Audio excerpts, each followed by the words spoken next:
ಓಂ ಶ್ರೀ ಗುರು ಬಸವಲಿಂಗಾಯ ನಮಃ. ವಿಶ್ವಗುರು ಮಹಾಮಾನವತವಾದಿ ಬ್ರಹ್ಮಗುರು ಬಸವಣ್ಣನವರನ್ನೇ ಅಂತರಾತ್ಮದಲ್ಲಿ ಜ್ಞಾನಿಸಿಕೊಂಡು ಪರಮಪೂಜ್ಯ ಡಾಕ್ಟರ್ ಚನ್ನಬಸವ ಪಟ್ಟದೇವರನ್ನ ಸಹಿತ ಅಂತರಾತ್ಮದಲ್ಲಿ ಜ್ಞಾನಿಸಿಕೊಂಡು ಪರಮಪೂಜ್ಯ ಡಾಕ್ಟರ್ ಬಸವಲಿಂಗ ಪಟ್ಟದೇವರಿಗೂ ಸಹಿತ ಅಂತರಾತ್ಮದಲ್ಲಿ ಜ್ಞಾನಿಸಿಕೊಂಡು ಪರಮಪೂಜ್ಯ ವೀರಸವ ಪಟ್ಟದೇವರ ಪಾದಾರವಿಂದ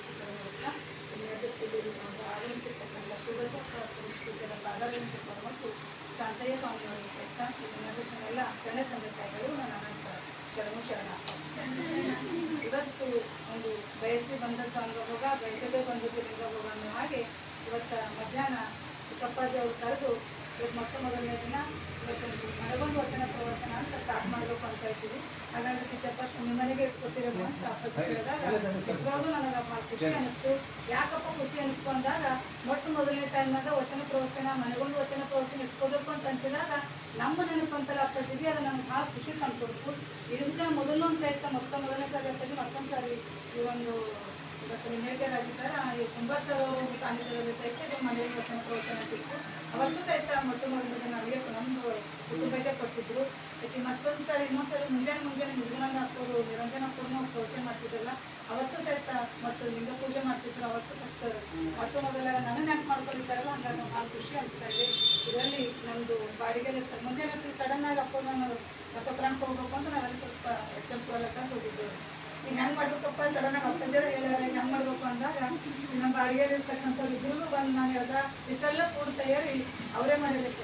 ಇದು ನಂಗೆ ಭಾಳ ಖುಷಿ ತಂದ್ಕೊಟ್ಟು 10-15 ನಿಮಿಷದಲ್ಲೇ ನಮ್ಮ ಮನೇಲಿ ಇರ್ತಕ್ಕಂಥವ್ರೆಲ್ಲ ಕರೆದಾಗ ಅವರೆಲ್ಲರೂ ಬಂದು ಎಲೆಕ್ಟ್ರಿಕ್ ಟೀಚರ್ ಆಗಿ ಇವರೆಲ್ಲ ಎಲ್ಲರೂ ನಮ್ಮ ಮನೇಲಿ ಇರ್ತಕ್ಕಂಥವ್ರೆಲ್ಲರೂ ಬಂದು ಸಹಕಾರ ಕೊಟ್ಟಿದ್ದಕ್ಕಾಗಿ ಈ ಒಂದು 15-20 ನಿಮಿಷದಲ್ಲೇ ಇಷ್ಟೆಲ್ಲ ಒಂದು ತಯಾರಿ ಸುಮ್ಮನೆ ಮಾಡಿರೋದು ಬಂದಿರ್ತಕ್ಕಂಥ ಎಲ್ಲ ಒಂದು ಶರಣ ತಂದೆ ತಾಯಿಗಳು ಸಹಿತ ವೈಯಕ್ತಿಕವಾಗಿ ಸ್ವಾಗತವನ್ನು ಕೊಡ್ತಾ ಇದ್ದೀನಿ. ಈಗ ನಮ್ಮದೇ ಆಗಿಂಥ ಸ್ಟೂಡೆಂಟ್ ಅಶ್ವಿನಿ ಅವರಿಂದ ಒಂದು ವಚನ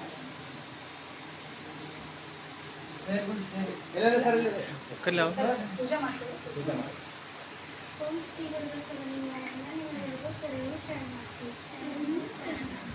ನಾದಪ್ರಿಯ ಶಿವನೆಂದರು ನಾದಪ್ರಿಯ ಶಿವನಲ್ಲವಯ್ಯ, ವೇದಪ್ರಿಯ ಶಿವನೆಂದರು ವೇದಪ್ರಿಯ ಶಿವನಲ್ಲವಯ್ಯ, ನಾದಪ್ರಿಯ ಶಿವನೆಂದರು ನಾದಪ್ರಿಯ ಶಿವನಲ್ಲವಯ್ಯ, ವೇದಪ್ರಿಯ ಶಿವನೆಂದರು ವೇದಪ್ರಿಯ ಶಿವನಲ್ಲವಯ್ಯ. ನಾದವ ಮಾಡಿದ ರಾವಣನಿಗೆ ಅರೆ ಆಯುಷ್ಯವಾಯಿತು, ವೇದವನೂದಿದ ಬ್ರಹ್ಮನ ಶಿರವೋಯಿತು. ನಾದಪ್ರಿಯನೂ ಅಲ್ಲ ವೇದಪ್ರಿಯನೂ ಅಲ್ಲ, ನಾದಪ್ರಿಯನೂ ಅಲ್ಲ ವೇದಪ್ರಿಯನೂ ಅಲ್ಲ. ಭಕ್ತಿಪ್ರಿಯ ನಮ ಕೂಡಲ ಸಂಗಮ ದೇವ, ಕೂಡಲ ಸಂಗಮ ದೇವ. ನಾದಪ್ರಿಯ ಶಿವನೆಂಬರು ನಾದಪ್ರಿಯ ಶಿವನಲ್ಲವಯ್ಯ, ವೇದಪ್ರಿಯ ಶಿವನೆಂಬರು ವೇದಪ್ರಿಯ ಶಿವನಲ್ಲವಯ್ಯ. ಶಾಲೆ ವಿದ್ಯಾರ್ಥಿಯಾಗಿರ್ತಕ್ಕಂಥ ಅಶ್ವಿನಿ ಎಲ್ಲರ ವತಿಯಿಂದ ಧನ್ಯವಾದವನ್ನು ಕೊಡ್ತಾ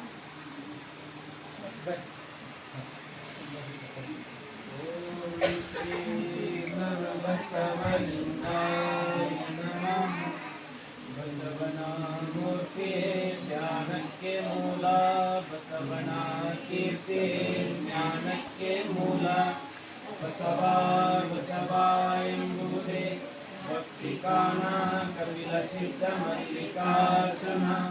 ನರಜನ್ಮವ ತೊಳೆದು ಹರಜನ್ಮವ ಮಾಡಿದ ಗುರುವೇ, ಭವಬಂಧನವ ಬಿಡಿಸಿ ಪರಮ ಸುಖವ ತೋರಿದ ಗುರುವೇ. ಎಂಬುದ ತೊಳೆದು ಅರ್ಥಯಂದಣಿಸಿದ ಗುರುವೇ, ಜನ್ಮ ಮಲ್ಲಿಕಾರ್ಜುನನ ತಂದನ್ನ ಕೈವಶಕ್ಕೆ ಕೊಟ್ಟ ಗುರುವೇ. ಶರಣು ಶರಣಾರ್ಥಿ ಶರಣು ಶರಣಾರ್ಥಿ.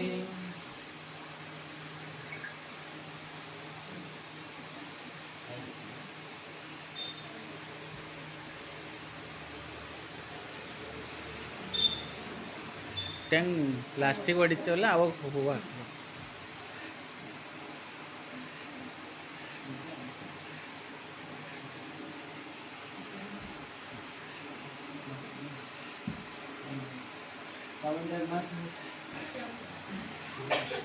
ಧರ್ಮಪಿತ ವಿಶ್ವಗುರು ಬಸವಣ್ಣನವರಿಗೆ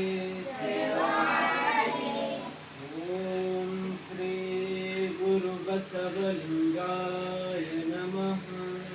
ಓಂ ಶ್ರೀ ಗುರು ಬಸವಲಿಂಗಾಯ ನಮಃ. ಬಸವಂ ಭಕ್ತಿಗೆ ಮೂಲಂ ಬಸವಂ ಕಾಲಂಗೆ ಕಾಲನನುಪಮಶೀಲಂ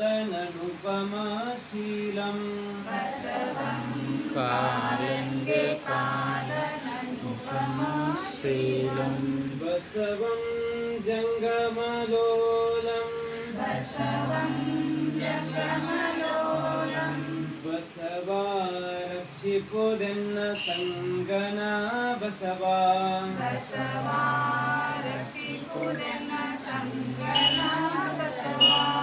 ಹರ ಬಸವಾಯ ನಮಃ ಪ್ರಭು ಬಸವಾಯ ನಮಃ ಗುರು ಬಸವಾಯ ನಮಃ ಲಿಂಗ ಬಸವಾಯ ನಮಃ ಜಂಗಮ ಬಸವಾಯ ನಮಃ ಭಸ್ಮ ಬಸವಾಯ ನಮಃ ರುದ್ರಾಕ್ಷಿ ಬಸವಾಯ ನಮಃ ಮಂತ್ರ ಬಸವಾಯ ನಮಃ ಪಾದೋದಕ ಬಸವಾಯ ನಮಃ ಪ್ರಸಾದ ಬಸವಾಯ ನಮಃ ಚಿನ್ನಿಧಿ ಬಸವಾಯ ನಮಃ ಚಿನ್ನಾದ ಬಸವಾಯ ನಮಃ ಚಿದ್ಬಿಂದು ಬಸವಾಯ ನಮಃ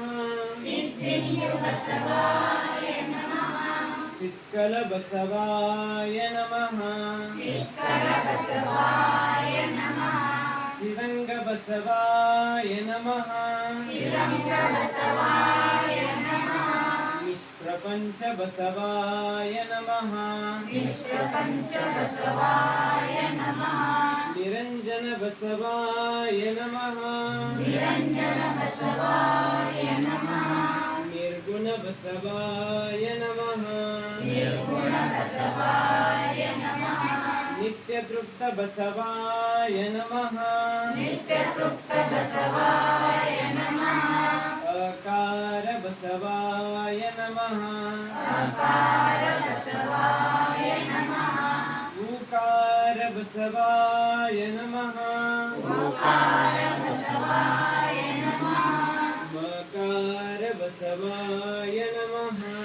ಮಕಾರ ಬಸವಾಯ ನಮಃ ಶ್ರೀಕಾರ ಬಸವಾಯ ನಮಃ ವಕಾರ ಬಸವಾಯ ನಮಃ ಓಂಕಾರ ಬಸವಾಯ ನಮಃ ಶ್ರೀಕಾರ ಬಸವಾಯ ನಮಃ ಬಸವಾಯ ನಮಃ ಸಂಗಮೇಶ್ವರ ಬಸವಾಯ ನಮಃ ಪ್ರತ್ಯಕ್ಷ ಕಪಿಲ ಸಿದ್ಧ ಮಲ್ಲಿಕಾರ್ಜುನ ಪ್ರತ್ಯಕ್ಷ ಕಪಿಲ ಸಿದ್ಧ ಮಲ್ಲಿಕಾರ್ಜುನ ಬಸವಾಯ ನಮೋ ನಮಃ ಬಸವಾಯ ನಮೋ ನಮಃ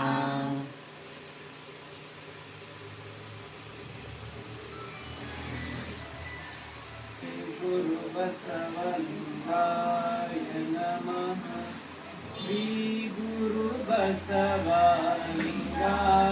ನಮಃ ಓಂ ಶ್ರೀ ಗುರು ಬಸವಲಿಂಗಾಯ ನಮಃ ಓಂ ಶ್ರೀ ಗುರು ಬಸವಲಿಂಗಾಯ ನಮಃ ಓಂ ಶ್ರೀ ಗುರು ಬಸವಲಿಂಗಾಯ ನಮಃ ಓಂ ಶಿವನೇ ಬಸವ ಬಸವ ಶಿವನೇ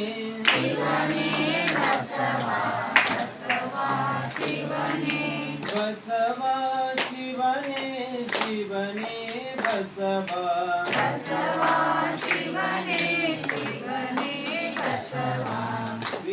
ಗುರು ಬಸವಲಿಂಗಾಯ ನಮಃ ಓಂ. ಶ್ರೀ ಗುರು ಬಸವಲಿಂಗಾಯ ನಮಃ ಓಂ. ಕಲ್ಯಾಣ ಬಸವ ಕಾರುಣ್ಯ ಬಸವ ಕಲ್ಯಾಣ ಬಸವ ಕಾರುಣ್ಯ ಬಸವ ಕಾರುಣ್ಯ ಬಸವ ಕಲ್ಯಾಣ ಬಸವ ಕಾರುಣ್ಯ ಬಸವ ಕಲ್ಯಾಣ ಬಸವ ಧರ್ಮಪಿತಾ ವಿಶ್ವಗುರು ಬಸವಣ್ಣನವರಿಗೆ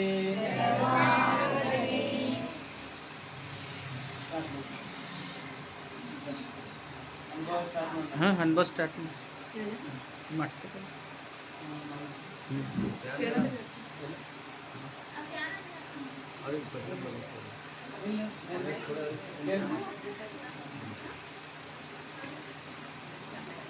ಓಂ ಶ್ರೀ ಗುರು ಬಸವಲಿಂಗಾಯ ನಮಃ. ಧರ್ಮಗುರು ವಿಶ್ವಗುರು ಮಹಾಮಾನವತವಾದಿ ಭಕ್ತಿ ಭಂಡಾರಿ ಅಪ್ಪ ಬಸವಣ್ಣವರನ್ನು ಸ್ಮರಿಸುತ್ತಾ ಕಲ್ಯಾಣ ನಾಡಿನ ನಡೆದಾಡುವ ದೇವರಾದ ಪರಮಪೂಜ್ಯ ಮಧ್ಯಮಲಿಂಗ ಚಕ್ರವರ್ತಿ ಡಾಕ್ಟರ್ ಚನ್ನಬಸವ ಪಟ್ಟದೇವರಪ್ಪಗಳನ್ನು ಸ್ಮರಿಸುತ್ತಾ ಮಾತೃದಯಗಳು ಅಕ್ಷರ ಸಂತರು ಸದ್ಗುರುಗಳಾದ ಪರಮಪೂಜ್ಯ ನಾಡೋಜ ಡಾಕ್ಟರ್ ಬಸವಲಿಂಗ ಪಟ್ಟದೇವರಪ್ಪಗಳ ಶ್ರೀಚರಣಕ್ಕೆ ರಗುತ್ತಾ ಕ್ರಿಯಾಶೀಲಪ್ಪಗಳಾದ ಗುರುಬಸವ ಪಟ್ಟದೇವರಪ್ಪಗಳ ಶ್ರೀಚರಣಕ್ಕೆ ರಗುತ್ತಾ ಇವತ್ತಿನ ದಿನ ಈ ಸಂಜೆಯ ನಮ್ಮ ಗೋರೆ ಶರಣರ ಈ ಒಂದು ಮಹಾಮಣಿಯಲ್ಲಿ ಇವತ್ತು ಮೊದಲನೇ ದಿನ ಅಪ್ಪವ್ರದ್ದು ಈಗ ಶ್ರಾವಣ ಮಾಸದ ಪ್ರವಚನ ನಿಮಿತ್ತವಾಗಿ ಒಂದು 10 ದಿನಗಳ ಕಾಲ ಒಂದೊಂದು ಮನೆಗೆ ಅಪ್ಪವರು ಅನುಭವ ಮಾಡ್ರಿ, ಒಂದು ಒಳ್ಳೆಯ ಒಂದು ವಾತಾವರಣ ಅಪ್ಪವರು ಕಲ್ಯಾಣದಿಂದ ಬಂದ ತಕ್ಷಣ ಪ್ರವಚನವನ್ನು ಪ್ರಾರಂಭಿಸಿದಂತ ಮುಂಚೆ ಒಂದು 10 ಮನೆಯಲ್ಲಿ ಅನುಭವಗಳಾಗಲಿ, ವಚನ ಜ್ಯೋತಿ ಅನ್ನುವಂತಹ ಒಂದು ಯೋಜನೆ ಎಲ್ಲ ಮನೆಗೆ ಒಂದು 10 ಮನೆಗೆ ಮುಟ್ಲಿ ಅನ್ನುವಂತಹ ಉದ್ದೇಶದಿಂದ ಅಪ್ಪವರು ನಮ್ಮನ್ನು ಕಳಿಸಿಕೊಟ್ಟಿದ್ದಾರೆ.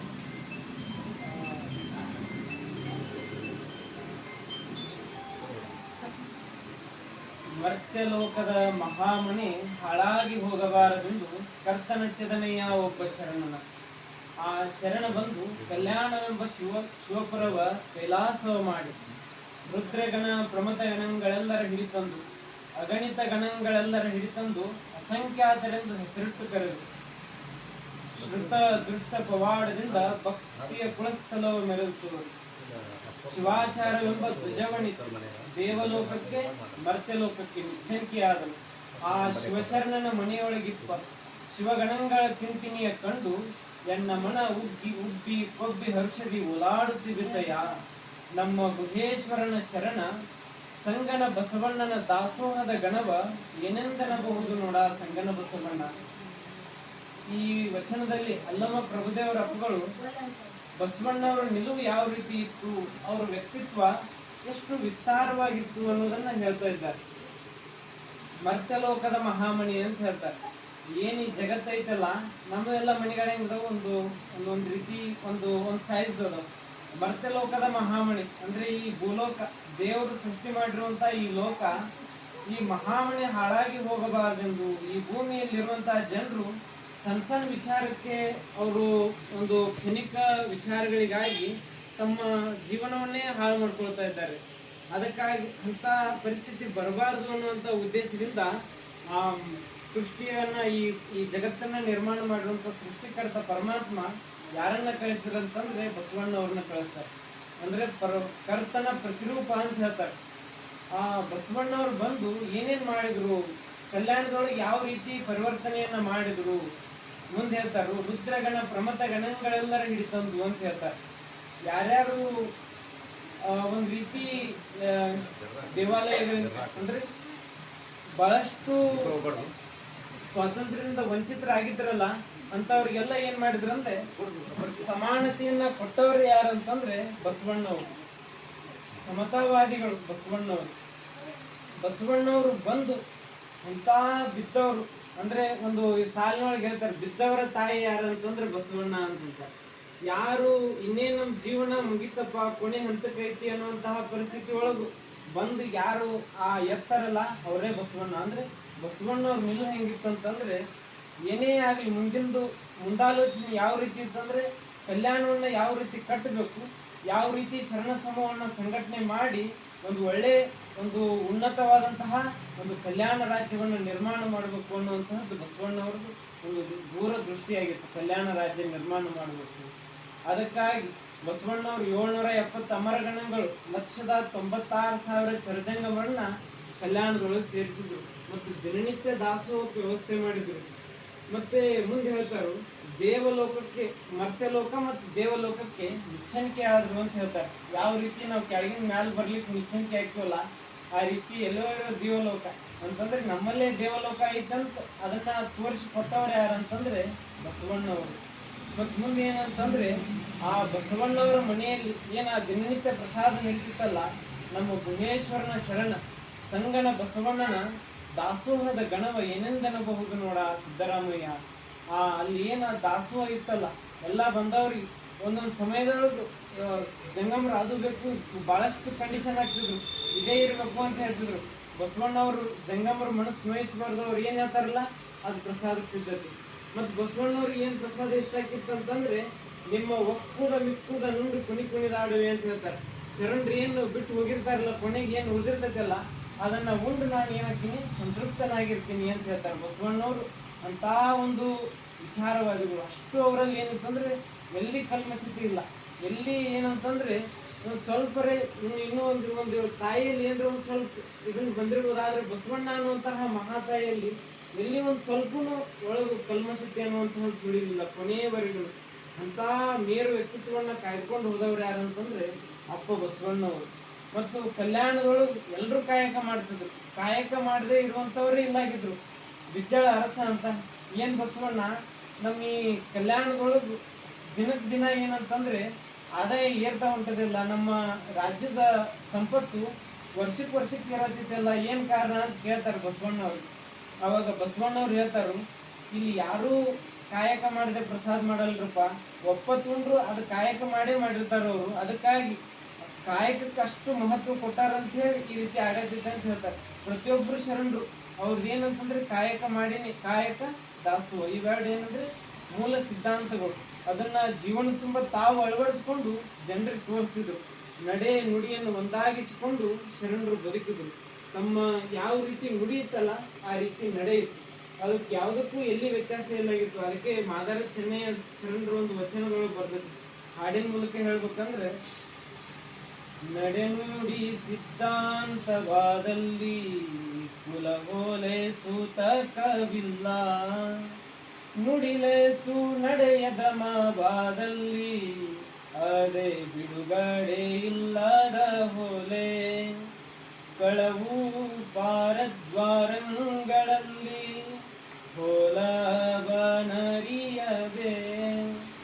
ಕೆಟ್ಟು ನಡೆಯುತ್ತಾ ಮತ್ತೆ ಕುಲುಜರೆಂಬ ಬೊಡಲ ಬರುಂಟೆ, ಆಚಾರವೇ ಕುಲ ಅನಾಚಾರವೇ ಹೊಲೆ, ಇಂತಿ ಉಭಯವ ತಿಳಿದರಿಯಬೇಕು, ಇಂತಿ ಉಭಯವ ತಿಳಿದರಿಯಬೇಕು, ಕೈಯೋಳಿ ಕತ್ತಿ ಅಡಿಗುಂಟ ಕಡಿಯಾಗಬೇಡ, ಅರಿಜಾತ್ಮ ರಾಮ ರಾಮನ. ಇಲ್ಲೇನಂದ್ರೆ ನಡೆನುಡಿ ಸಿದ್ಧಾಂತವಾದಲ್ಲಿ ಕುಲ ಓಲೆ ಸೂತಕವಿಲ್ಲ ಅಂತ ಹೇಳ್ತಾರೆ. ನಡೆನುಡಿ ಸಿದ್ಧಾಂತ ಆಗಿತ್ತು ಅಂತಂದ್ರೆ ಅಲ್ಲಿ ಯಾವುದೂ ಕುಲ ಹೊಲೆ ಕನಿಷ್ಠ ಶ್ರೇಷ್ಠ ಅನ್ನುವಂತಹ ಪ್ರಶ್ನೆನೇ ಇಲ್ಲ ಅಂತ ಹೇಳ್ತಾರೆ. ನುಡಿಲೇಸು ನಡೆ ಅಧಮವಾದಲ್ಲಿ, ನುಡಿ ಏನು ಚೆನ್ನಾಗಿತ್ತು ಆದ್ರೆ ಏನ್ ನಡೆ ಸರಿಯಾಗಿಲ್ಲ, ಅದೇನಂತಂದ್ರೆ ಬಿಡುಗಡೆ ಇಲ್ಲದ ಹೊಲೆ ಇದೆ. ಕಳವು ಪಾರದ್ವಾರಗಳಲ್ಲಿ ಹೊಲಬನರಿಯದೆ, ಅಂದ್ರೆ ಒಂದೊಂದು ವಿಚಾರದಲ್ಲಿ ಯಾವುದು ಸರಿ ಯಾವುದು ತಪ್ಪು ಅಂತ ತಿಳ್ಕೊಳ್ಳಾರದೆ ನಡೆದ್ವಿ ಅಂದ್ರೆ ಅದೇ ನಿಜವಾದ ಹೊಲೆ. ಅದಕ್ಕಾಗಿ ಮುಂದೆ ಹೇಳ್ತಾರೆ, ಕೈಯೋಳಿ ಕತ್ತಿ, ಕೈಯಾಗ ಕತ್ತಿ ಅವ್ರ ಅಂಕಿತ ನಾಮ ಏನಂತಂದ್ರೆ ಕೈಯೋಳಿ ಕತ್ತಿ ಅಡಿಗುಂಟ ಕಡಿಯಾಗಬೇಡ ಅರಿ ರಿಜಾತ್ಮ ರಾಮಣ. ಅವ್ರು ಏನಂದ್ರೆ ಹುಲ್ ಕಟ್ ಮಾಡುವಂತಹ ಕಾಯಕವನ್ನ ಮಾಡ್ತಿದ್ರು. ಆ ಕೈಯಲ್ಲಿರೋ ಕತ್ತಿ ಅಡಿಗುಂಟ ಕಡಿಯಾಗಬೇಡ ಅಂದ್ರೆ ಅದನ್ನ ಕೈ ತಪ್ಪಿ ಕೆತ್ತಲು ಯಾವ ರೀತಿ ಕಾಲಿಗೆ ಮೂಲಾಕತ್ತಲ್ಲ ಅದನ್ನ ಸರಿಯಾಗಿ ಬಳಸಬೇಕು. ಒಮ್ಮೆ ಹೀಗೆ ಒಂದು ಕತೆ ನೋಡೋದಾದ್ರೆ, ಸತ್ಸಂಗ ಮಾಡೋದ್ರಿಂದ ನಮ್ಗೆ ಏನ್ ಸಿಗ್ತತಿ, ಲಾಭ ಏನು ಅಂತಂದು ಒಬ್ಬ ಸದ್ಭಕ್ತ ಸಜ್ಜನ ವ್ಯಕ್ತಿ ಶರಣ ಜೀವಿ ಇದ್ದಂಗೆ ಇದ್ದಾವ ಶಿವನ ಹತ್ರ ಹೋಗ್ತಾನ, ದೇವ್ರ ಹತ್ರ. ಸತ್ಸಂಗ ಮಾಡೋದ್ರಿಂದ ಏನ್ ಸಿಗ್ತತಿ ಅಂತ ದೇವ್ರ ಹತ್ರ ಹೋಗಂತಲೇ ಅವಾಗ ದೇವ್ರು ಹೇಳ್ತಾರು, ಒಂದು ಕೆಳಗ್ ಭೂಲೋಕದಲ್ಲಿ ಒಂದು ಪ್ರದೇಶದಲ್ಲಿ ಅಲ್ಲಿ ಒಂದು ಅಳಿಲ್ ಐತಿ, ಆ ಅಳಿಲನ್ನು ಕೇಳ್ಕೊಂಬಾರಪ್ಪ ಅಂತ ಹೇಳ್ತಾರೆ. ಆ ಅಳಿಲ್ ಹತ್ರ ಹೋಗೋ ತಡೆಯಿಂದ ಅಳಿಲ್ ಅವ್ರ ಮುಖ ನೋಡಿದ ತಕ್ಷಣ ಅಳಿಲ್ ಏನಾಯ್ತು, ಸತ್ತೋಗ್ಬಿಡ್ತು. ಅವಾಗ ಅವಂಗು ಮತ್ ನೋವಾಯ್ತು, ಮ್ಯಾಲ ಬಂದ ದೇವ್ರ ಹತ್ರ. ದೇವ್ರೇ, ನೀವು ಹೇಳಿದ್ರಿ ಸತ್ಸಂಗದಿಂದ ಏನು ಸಿಗ್ತೈತಿ, ಅದರಿಂದ ಲಾಭಗಳು ಏನು ಅಂತ ನಾನು ಅಳಿಲ್ ಕೇಳಕ್ ಹೋಗೋಷ್ಟರಲ್ಲಿ ಅಳಿಲ್ ಏನಾಯ್ತು, ತಿರ್ಕೊಂಡ್ಬಿಡ್ತದು. ಆಮೇಲೆ ಮುಂದೆ ಹೇಳ್ತಾರೆ, ಅಲ್ಲೇ ಒಂದು ಗಿಳಿ ಐತಿ, ಗಿಳಿ ಕೇಳ್ಕೊಂಬಾರಪ್ಪ, ಅಲ್ಲೇ ಗಿಡದ ಮೇಲೆ ಕುಂತಿರ್ತೈತಿ ಆ ಗಿಳಿ ಅಂತ ಹೇಳ್ತಾರೆ. ಮತ್ತು ಅಲ್ಲೇ ಬಂದು ಆ ಏನು ಊರಿತ್ತಲ್ಲ, ಆ ಊರಿನ ಪಕ್ಕದಲ್ಲಿರುವಂಥ ಆ ಗಿಡದ ಹತ್ರ ಬಂದ ತಕ್ಷಣ ಆ ಗಿಳಿಯ ಶರಣರ ಮುಖ, ಸಜ್ಜನರ ಮುಖ ನೋಡಿದ ತಕ್ಷಣ ಆ ಗಿಳಿ ಏನಾಯ್ತು, ಅದು ಸತ್ಬಿಡ್ತು. ಮತ್ತೆ ನಿರಾಶೆಯಾಗಿ ಮತ್ತೆ ದೇವ್ರ ಹತ್ರ ಹೋದ. ದೇವ್ರೇ, ನೀವು ಹೇಳಿದ್ವಿ, ಗಿಳಿ ನೋಡಿದ್ವಿ, ಗಿಳಿ ನೋಡಿದ ತಕ್ಷಣ ಗಿಳಿ ಕೇಳಬೇಕು ಅನ್ನೋಷ್ಟರಲ್ಲಿ ಗಿಳಿ ಏನಾಯ್ತು, ಅದು ಸತ್ತೋಗ್ಬಿಡ್ತು. ಆಮೇಲೆ ಕೊನೆಗೆ ಮತ್ತೆ ಗುರು ಅವರು ದೇವ್ರು ಹೇಳ್ತಾರೆ, ಅಲ್ಲೇ ಒಂದು ಆಕಳ ಐತಿ, ಆ ಊರಲ್ಲಿ ಆಕಳ ಕರನ್ ಕೇಳಪ್ಪ ಅಂತ ಹೇಳ್ತಾರೆ. ಆಯ್ತು, ಆಕಳ ಕರ ಈಗ ಏನು ಕಾದತ್ತೇನೋ ಅಂತಂದು ಬರೋಷ್ಟರಲ್ಲಿ ಆಕಳ ಕೇಳ್ಬೇಕು, ಆಕಳ ಕರನ್ನ ಅಂತ ನೋಡುವಷ್ಟರಲ್ಲಿ ಆಕಳ ಕರನ ಏನಾಯ್ತು, ಸತ್ತೋಗ್ಬಿಡ್ತು. ಮತ್ತು ಭಾಳ ನಿರಾಶೆ ಆಯ್ತು ಅವ್ನು. ಇದೇನಪ್ಪ, ಏನು ಒಂದು ಪ್ರಶ್ನೆ ಕೇಳೋಟಿ ಇಷ್ಟೆಲ್ಲ ಒಂದಾಗಂತಲೇ ಒಂದು ಸಹಾಯಕತ್ತಾವಲ್ಲ, ಏನಾಗಿತ್ತಿದು ಅಂತಂದು ನೋಡುವಷ್ಟರಲ್ಲಿ ಅವಾಗ ದೇವ್ರ ಹತ್ರ ವಾಪಸ್ ಬಂದು ದೇವ್ರಿಗೆ ಹೇಳ್ತಾನೆ, ದೇವ್ರೇ, ನಾನು ಇಲ್ಲಿವರೆಗೆ ನೋಡಿರೋಂಥ ಅಳಿಲು, ಗಿಳಿ, ಕರು ಇವು ಮೂರು ಏನಾಗವು, ನಿಧನ ಹೊಂದ್ಬಿಟ್ಟವು, ತಿರ್ಕೊಂಡ್ಬಿಟ್ಟವು. ಈಗಿನ್ನು ನನಗಂತರೂ ಪ್ರಶ್ನೆ ಅಂದರೂ ತಿಳಿತಾ ಇಲ್ಲ, ನೀವು ಸ್ಪಷ್ಟವಾಗಿ ಹೇಳ್ರಿ ಅಂತ. ಕೊನೆಗೆ ಒಂದು ಕಡೆ ಕಳಿಸ್ತೀವಿ, ಅಲ್ಲಿ ಹೋಗು, ಏನೂ ಸಮಸ್ಯೆ ಆಗಲ್ಲ ಅಂತಂತಾರೆ. ಆಯ್ತು, ನಿಮ್ಮ ಮೇಲೆ ಭಾರ ಹಾಕ್ತೀವಿ, ಹೋಗ್ತೀವಿ ಅಂತಂದು ಕೊನೆಗೆ ಬರ್ತಾರೆ. ಬರೋಷ್ಟಿಗೆ ಎಲ್ಲಿಗೆ ಹೇಳ್ತಾರೆ ಅಂತಂದರೆ, ಒಂದು ರಾಜನ ಮನೆಗೆ ಹೋಗು, ಅಲ್ಲಿ ಏನು ಒಬ್ಬ ಮಗ ಹುಟ್ಟಿರ್ತಾನೆ ರಾಜನಿಗೆ. ಆ ಮಗನ್ನ ಕೇಳು, ಆ ಹೊಸಗೂಸನ್ನ ಕೇಳು, ಸತ್ಸಂಗದಿಂದ ಏನು ಸಿಗ್ತೈತಿ, ಏನು ಲಾಭ ಐತಿ ಅಂತಂದು ಆ ಹೊಸಗೂಸನ್ನ ಕೇಳಪ್ಪ ಅಂತೇಳಿ ಕಳಿಸ್ಕೊಡ್ತಾರೆ. ಆವಾಗ ಅವೇನು ಸಜ್ಜನ ವ್ಯಕ್ತಿ ಇರ್ತಾನಲ್ಲ, ಬಂದು ಆ ಮಗು ಹತ್ರ ಬಂದು ಇನ್ನೇನು ಕೇಳಬೇಕು ಅನ್ನೋಟಿಗೆ ಮಗು ಏನು ಸಾಯಲ್ಲ. ಮಗು ಏನು ಸಾಯಲ್ಲ, ಮಗು ಬದುಕಿದ್ದೇ ಇರ್ತದೆ. ಖುಷಿ ಕಾಣೋ. ಯಾಕಂತಂದ್ರೆ ಎಲ್ಲರ ಮಗು ಸತ್ತಿತ್ತಂದ್ರೆ ಏನು ಮಾಡ್ತಿದ್ದ ರಾಜ, ಜೈಲಿಗೆ ಹಾಕಿಬಿಡ್ತಿದ್ದ. ಏನಪ್ಪ ಇದೊಳ್ಳೆ ಕಥೆ ಐತಲ್ಲ ಅಂತಂದು ಹೆದರ್ಕೊಂಡು ಬಂದಿದ್ದ. ಮಗು ಏನು ಸಾಯಲ್ಲ. ಅವಾಗ ಮಗು ಉತ್ತರ ಕೊಡ್ತೈತಿ. ಏನಂತ ಉತ್ತರ ಕೊಡ್ತೈತಿ ಅಂತಂದ್ರೆ, ನೀವು ಅಳಿಲಾಗಿ ಬಂದಿದ್ರಿ, ಅವಾಗ ನನಗೆ ದರ್ಶನ ಕೊಟ್ಟಿರಲಿಲ್ಲ, ಅವಾಗ ನಾನು ಏನಾದ್ನಿ, ನನ್ನ ಅಳಿಲನ ಜನ್ಮನ ಕಳ್ಕೊಂಡ್ವಿ. ಮುಂದೆ ಏನಾಯ್ತು ಅಂದ್ರೆ ಗಿಳಿ ಆದ್ವಿ. ಮತ್ತು ನೀವು ಗಿಳಿ ಆ ರೂಪ ಪಡೆದಾಗ, ಗಿಳಿಯಾಗಿ ಹುಟ್ಟಿದಾಗ ನೀವು ನನಗೆ ದರ್ಶನ ಕೊಟ್ರಿ ಶರಣರಾಗಿ. ಅದಕ್ಕೆ ಅಲ್ಲಿ ಏನಾಯ್ತು, ನಂದು ಆ ಜನ್ಮನೂ ನಿವೃತ್ತಿ ಆಯಿತು.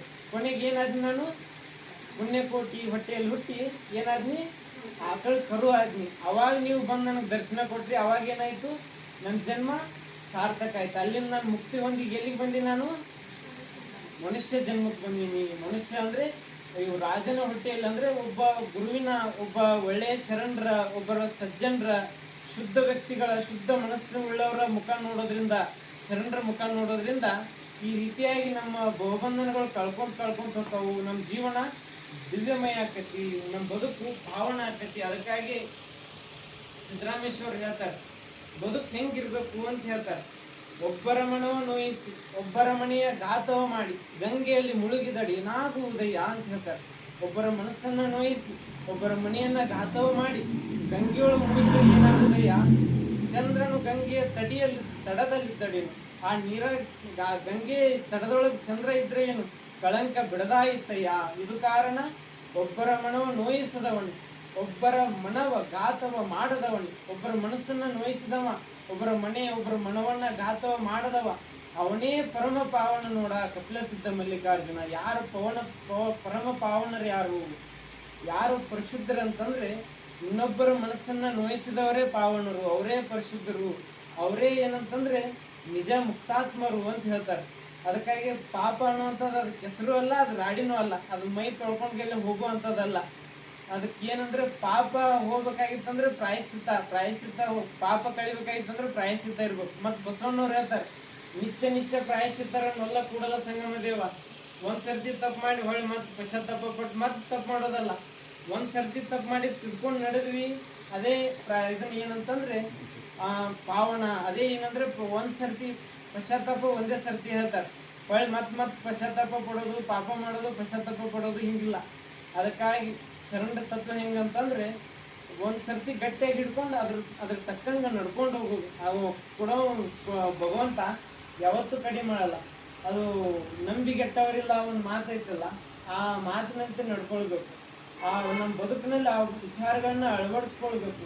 ಶರಣರು ಎಷ್ಟು ಮುಕ್ತ ಮನಸ್ಸಿನಿಂದ ಬದುಕಿದ್ರು, ಯಾರಿಗೂ ಕೆಟ್ಟದನ್ನ ಬಯಸ್ತಿಲ್ಲ. ತಮ್ಮ ಜೀವನ ತುಂಬ ಅವ್ರ ಬದುಕನ್ನ ಒಂದೊಂದು ಭಾಗ ಬಿಡಿಬಿಡಿಯಾಗಿ ನೋಡಿದಾಗ ಎಲ್ಲಿ ಶರಣರು ಈ ರೀತಿ ಆಯ್ತು ಅಲ್ಲಿ ಕಪ್ ಚುಕ್ಕೆ ಐತಿ ಅನ್ನೋದೇ ಇಲ್ಲ. ಅದಕ್ಕೆ ಬಸವಣ್ಣವ್ರು ಹೇಳ್ತಾರಲ್ಲ, ಅಯ್ಯ ಭಕ್ತಿಗೆ ಬೀಡಾದದು ಕಲ್ಯಾಣ 36 ವರ್ಷ. 36 ವರ್ಷ ಭಕ್ತಿಗೆ ಬೀಡಾಗಿತ್ತು ಕಲ್ಯಾಣ. 27 ವರ್ಷ ಅನುಭವ ಮಂಟಪ ಸದನ ನಡೆದೈತಿ ಅಂತ ಹೇಳ್ತಾರೆ. ಅಂದ್ರೆ ಅಷ್ಟು ಸಂಪತ್ಭರಿತವಾಗಿ ಕೂಡಿದ್ದೇನಂತಂದ್ರೆ ಕಲ್ಯಾಣ. ಮೊಳಗೆ ಮಾರಯ್ಯನವರು ಏನಿದ್ರು ರಾಜರಿದ್ರು ಅವ್ರು, ಅಂತ ದೊಡ್ಡ ಕಾಶ್ಮೀರ ದೇಶದ ರಾಜರು. ಮತ್ತೆ ಇಲ್ಲಿಗೆ ಬರ್ಬೇಕಾಗಿತ್ತಂದ್ರೆ ಏನ್ ಕಾರಣ? ಅವರೇ ಹೇಳ್ತಾರೆ, ಅಲ್ಲಿ ನೆಮ್ಮದಿ ಇಲ್ಲಾಗಿತ್ತು, ಸಂತೃಪ್ತಿ ಇಲ್ಲಾಗಿತ್ತು. ಆದ್ರೆ ಕಲ್ಯಾಣಕ್ಕೆ ಬಂದ್ಮೇಲೆ ಏನಾಯ್ತು, ಆ ನೆಮ್ಮದಿ ಸಂತೃಪ್ತಿ ಆ ಮನಸ್ಸಿನಲ್ಲಿ ಏನಾಯ್ತು ಅಂದ್ರೆ ಒಳಗೆ ಹುಟ್ಕೊಂತು. ಅದೇನಂದ್ರೆ ಒಂದು ನೆಮ್ಮದಿ ಬದುಕು ಸಿಕ್ತು. ಅಲ್ಲೆಲ್ಲ ಇತ್ತು, ಎಂತ ಆನೆ ಕುದುರೆ ಬಂಡಿ ಭಾಂಡಾರ ಎಲ್ಲ ಇತ್ತು. ಎಲ್ಲ ಎಂತ ಸುಪ್ಪತ್ತಿಗೆ ಇತ್ತು. ಯಾರು ಕರೆದವ್ರು 1000 ಜನ ಆಳಿದ್ರು, ಕೆಲಸ ಮಾಡೋರಿದ್ರು, ಎಲ್ಲ ಇದ್ರು. ಏನಿತ್ತು ನಿಮ್ಮ ಮನಸ್ಸಿಗೆ ಏನಿಲ್ಲಾಗಿತ್ತು?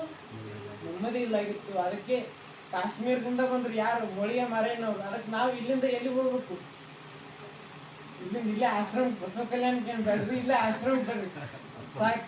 ಅವರು ಎಲ್ಲಿಂದ ನೆಮ್ಮದಿಗೋಸ್ಕರ ಇಲ್ಲಿಂದ ಬಂದಾರಂದ್ರೆ ಎಷ್ಟು 3000-4000 ಕಿಲೋಮೀಟರ್ ದೂರಿಂದ ಎಲ್ಲಿಗೆ ಬಂದರು? ಕಲ್ಯಾಣಕ್ಕೆ ಬಂದಾರ ಕಾಶ್ಮೀರದಿಂದ. ನಾವೇನ್ ಮಾಡ್ಬೇಕು? ಇಲ್ಲಿಂದ 1 ಕಿಲೋಮೀಟರ್ ಐತಿ, ಇಲ್ಲಿಂದ ಇಲ್ಲಿಗೆ ಬರ್ಬೇಕು, ಆಶ್ರಮಕ್ಕೆ ಬರ್ಬೇಕು. ಆಶ್ರಮಕ್ಕೆ ಬಂದು ದಿನನಿತ್ಯ ಅಪ್ಪವರು ಭಾಳ ವಿಶೇಷವಾಗಿ ಒಂದೊಂದು ವಿಚಾರದ ಮೇಲೆ ಒಂದೊಂದು ಸಂಗತಿಗಳ ಮೇಲೆ ಬೆಳಕನ್ನ ಚೆಲ್ತಾರೆ. ನಮ್ಮ ಬದುಕು ಯಾವ ರೀತಿ ಇದ್ರೆ ಪಾವನವಾಗಿರ್ತೈತಿ. ಶ್ರಾವಣ ಮಾಸ ಅಂದ್ರೆ ಶ್ರವಣ ಮಾಸ ಅಂದ್ರೆ ಕೇಳೋದು, ಒಳ್ಳೆಯ ವಿಚಾರಗಳನ್ನ ಕೇಳೋದು. 12 ತಿಂಗಳು ಇಂಥ ವಿಚಾರಗಳನ್ನ ಕೇಳಿರ್ತೀವಿ, ಯಾವ್ದಾವ್ದನ್ನೋ ತಲೆ ಹಾಕೊಂಡಿರ್ತೀವಿ. ಇದೊಂದು ತಿಂಗಳು ಏನಂತಂದ್ರೆ ದೇವನಿಗಾಗಿ ಮೀಸಲಾಗಿಡೋದು. ದಿನ ಲಿಂಗಾರ್ಚನೆ ಮಾಡ್ಬೋದು. ಅಪ್ಪವ್ರು ದಿನ ಬೆಳಗ್ಗೆ ಲಿಂಗ ಪೂಜೆ ಮಾಡ್ಕೊಳ್ತಾರೆ. ಲಿಂಗ ಪೂಜೆ ಅಲ್ಲಿ ಬಂದು ಒಂದು ಒಳ್ಳೆ ವಾತಾವರಣ. ಅಂದ್ರೆ ಒಂದೊಂದ್ ಕಡೆ ಇದು ಶ್ರಾವಣ ಮಾಸ ಏನಂತಂದ್ರೆ ಗೊತ್ತಿರಲ್ಲ. ಇಲ್ಲಿ ಅಪ್ಪವ್ರು ನಿಮ್ದೆಲ್ಲ ಪುಣ್ಯ, ಬಾಲ್ಕಿ ಜನರದು ಅಪ್ಪವ್ರದೊಂದು ಹಾಡೈತಲ್ಲ, ಬಾಲ್ಕಿಯ ಈ ಮಣ್ಣಿನ ಪುಣ್ಯ ಚನ್ನಬಸವ ಅಪ್ಪವ್ರ ಪಾದ ಸಂಖ್ಯೆ ಧನ್ಯ ಅನ್ನೋದು. ಈ ಮಣ್ಣಿನ ಪುಣ್ಯ, ಇಲ್ಲಿದ್ದಂತ ಜನರದೆಲ್ಲ ಭಾಗ್ಯ. ಮತ್ತು ಅದ್ರೊಳಗೆ ನೀವೆಲ್ಲ ಮಠದ ಪಕ್ಕನೇ ಇದ್ದೀರಿ. ಮೇಲಿನ ಮೇಲೆ ಗುರುಗಳ ದರ್ಶನ ಹಾಕಿರ್ತದೆ. ಅಂದ್ರೆ ನೀವು ಮುಂದಿನ ಜನ್ಮದಾಗ ನೀವು ಎಲ್ಲ ಮುಕ್ತಾತ್ಮರೇ ಹಾಕಿರಿ ಅಂತ ಅನ್ಸುತ್ತೆ ನಮ್ಗೆ. ಯಾವ ರೀತಿ ರಾಜನ ಮಗ ಹುಟ್ಟಿದ ಮೇಲೆ ಗುರುಗಳ ದರ್ಶನ ಆಯ್ತಲ್ಲ, ಇನ್ನು ಮುಂದಿನ ಜನ್ಮದ ಏನಿರ್ತೈತೆ ಒಂದು ಮುಕ್ತಿನೇ ಇರ್ತೈತೆ. ಅದಕ್ಕಾಗಿ ನೀವೆಲ್ಲ ಇಲ್ಲಿ ಗುರುಗಳ ಹತ್ರ ಇದೀರಿ. ನಿಮ್ಮ ಬದುಕು ಪುಣ್ಯ ಐತಿ, ನಿಮ್ಮ ಬದುಕು ದಿವ್ಯಮಯ ಐತಿ. ಅದಕ್ಕಾಗಿ ನೀವು ಇದನ್ನೆಲ್ಲ ಸದುಪಯೋಗ ಪಡಿಸ್ಕೊಳ್ರಿ. ಹೆಚ್ಚಿನ ಸಂಖ್ಯೆಯಲ್ಲಿ ಆಶ್ರಮಕ್ಕೆ ಬರ್ರಿ. ಅಪ್ಪವರು ಬಹಳ ಈಗ ಒಂದು ವಿಶೇಷವಾದಂತಹ ಇದನ್ನ ಮಾಡಬೇಕು. ಇನ್ನೂ ಭಕ್ತರಿಗೆ ಚಲೋ ಹೊಸ ವಿಚಾರಗಳು ಮನಮುಟ್ಟಬೇಕಂತಂದು ಅಪ್ಪವ್ರು ದಿನಾ ಬೆಳಿಗ್ಗೆ ನಮ್ಮನ್ನೆಲ್ಲ ಸೇರಿಸ್ಕೊಂಡು, ನಮ್ಮ ಮಠದಲ್ಲಿ ಎಷ್ಟು ಜನ ಸಾಧಕರು ಇದೀವಲ್ಲ, ಇಲ್ಲಿ ಮಠದಲ್ಲಿರೋ ಸಾಧಕರು ಮತ್ತು ಅನುಭವ ಮಂಟಪದಲ್ಲಿರೋ ಸಾಧಕರು ಎಲ್ಲ ಗುರುಗಳಿಗೆಲ್ಲ ಕುಡಿಸ್ಕೊಂಡು ಅಪ್ಪವ್ರು ಏನು ಮಾಡ್ತಾರೆ ಅಂದ್ರೆ ಅನ್ನಪ್ರಭುದೇವ್ರ ವಚನ ನಿರ್ವಚನ ಅಂತ ಚಿಂತನೆ ಮಾಡತ್ತಾರೆ. ಯಾಕಂತಂದ್ರೆ ಈಗ ಸಾಧಕರು ಹೆಂಗಿರ್ಬೇಕಂತಂದ್ರೆ ಒಂದು ರೀತಿ ಚಿಂತನೆ ಒಳಗೆ ಇರ್ಬೇಕು ಸದಾ ಅಂತಂದ್ರೆ. ಬೆಳಗ್ಗೆ 6 ಗಂಟೆ ಆಯ್ತಂದ್ರೆ ಅಪ್ಪವ್ರ ಚಿಂತನೆ ಪ್ರಾರಂಭ ಆಗ್ತದೆ. ಅದಕ್ಕಾಗಿ ನಾವೆಲ್ಲ ದಿನ ಬೆಳಗ್ಗೆ 6 ಗಂಟೆ ಒಳಗೆ ರೆಡಿಯಾಗಿ ಎಲ್ಲರೂ ಕುಂತ್ಬಿಡ್ತೀವಿ. ಅಪ್ಪವ್ರು ಆ ಕಡೆಯಿಂದ ಇಲ್ಕೊಂಡು ಬರ್ತೈತಿ, ನಾವು ಇಲ್ಲಿ ರೆಡಿ ಇರ್ತೀವಿ. ದಿನಾ ಚಿಂತನೆ ಆಕೈತಿ. ಯಾಕಂತಂದ್ರೆ ಇಲ್ಲಿ ಆಶ್ರಮದವ್ರು ಚಲೋ ಪ್ರವಚನ ಆಗಲಿ, ಎಲ್ಲ ಕಡೆ ಚಲೋ ತತ್ವ ಪ್ರಸಾರ ಆಗಲಿ.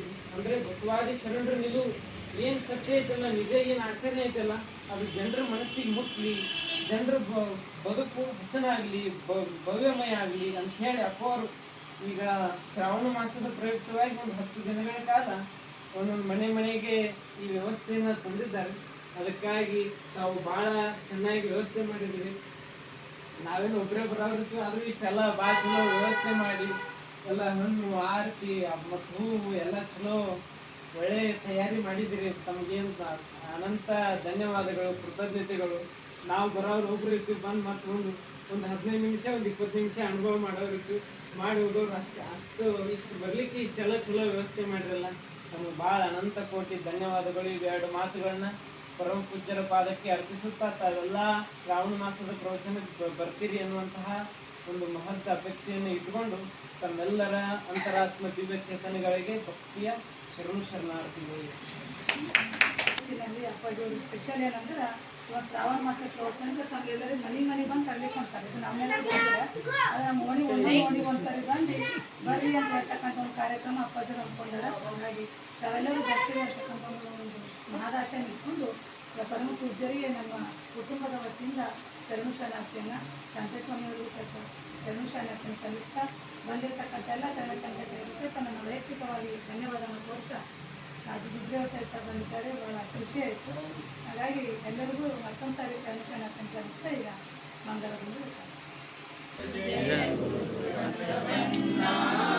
ಜಯತು ಜಗದ್ಗುರು ಬಸವಣ್ಣ ಜಂಗಮ ರೂಪನೆ ಬಸವಣ್ಣ ಜಗದೋದ್ಧಾರಕ ಬಸವಣ್ಣ ಕಲ್ಯಾಣ ವಾಸನೆ ಬಸವಣ್ಣ ಕಾರುಣ್ಯ ಮೂರ್ತಿ ಬಸವಣ್ಣ ಕಾಯಕ ಯೋಗಿಯೇ ಬಸವಣ್ಣ ಕೈವಲ್ಯದಾತನೆ ಬಸವಣ್ಣ ನಿರ್ಗುಣ ರೂಪನೆ ಬಸವಣ್ಣ ನಿಶ್ಚಲಲಿಂಗನೆ ಬಸವಣ್ಣ ಅಕಾರ ಉಕಾರ ಮಕಾರ ಮೂಲಕ ಓಂಕಾರ ನೀನೇ ಬಸವಣ್ಣ ಪರಮ ಪ್ರಭುವೆ ನೀ ಬಸವಣ್ಣ ಪತಿತ ಪಾವನ ಬಸವಣ್ಣ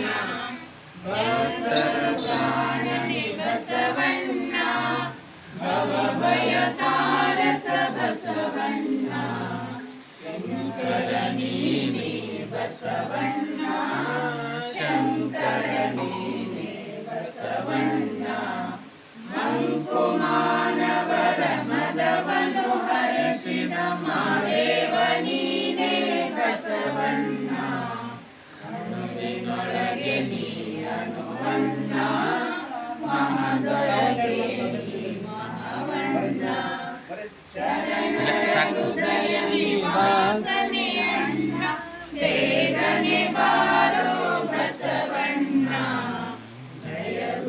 ಜಯ ಗುರು ಬಸವಣ್ಣ ಜಯತು ಜಗದ್ಗುರು ಬಸವಣ್ಣ ಜಯತು ಜಗದ್ಗುರು ಬಸವಣ್ಣ ಬಸವಣ್ಣನೇ ತಾಯಿ ಬಸವಣ್ಣನೇ ತಂದೆ ಬಸವಣ್ಣನೇ ಪರಮ ಬಂಧುವೇ ಸುಧೀಶ ಕಪಿಲ ಸಿದ್ಧ ಮಲ್ಲಿಕಾರ್ಜುನ ಬಸವಣ್ಣನಯ್ಯ ತಂದೆ ನೀನು ತಾಯಿ ನೀನು ಬಂಧು ನೀನು ಅಣ್ಣ ನೀನು ನಿನಗೆ ವಲ್ಲದೆ ಮತ್ತಾರಿಲ್ಲವಯ್ಯ ಸಂಗಮಯ್ಯ ಆರಲ್ಲದ್ದು ನೀರಲ್ಲದ್ದು ನಿಮ್ಮ ಧರ್ಮ ಶರಣ ಸತಿ ಲಿಂಗಪತಿ ಹರ ನಮ ದೇವ ಜಯವಾಗಲಿ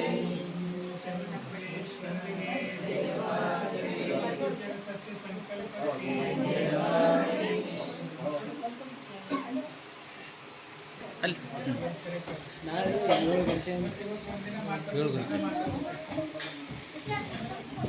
ನಾಳೆ 7 ಅಂದ್ರೆ ಟೀಚರ್ ನಾಳೆಗೆ ಯಾರಿಗಾರ ಹೇಳಿರೇನು ಹೇಳಿಲ್ಲ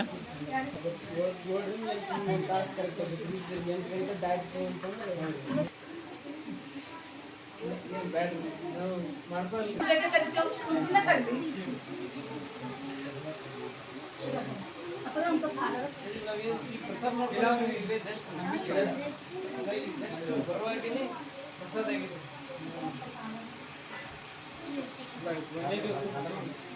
ಆಗಿದೆ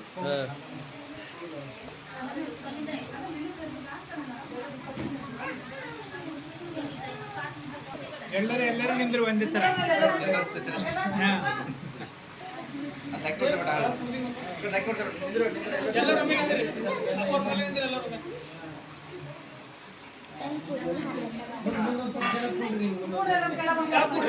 ತಾಕಿ ಕೊಡ್ತೀನಿ ತಂಗಿ ಚೋಟು ಇದ್ದಿನವ್ರು ಕೊಡ್ರಿ ನಿನ್ನಿಂದ ಕರೆಕ್ಟ್ ಬರ್ರಿ ಸರ್ ನೀವು ಚಲೋ ಮಕ್ಕಳೆಲ್ಲ ಇಲ್ಲೇ ಇರಲಿ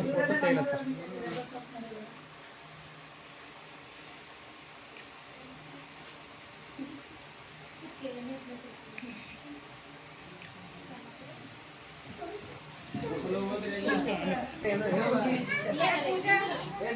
ಎಲ್ಲ ತಗೊಂಡು ಆ ಕಡೆ ಕೊಟ್ಟಿದ್ದಾರಾ?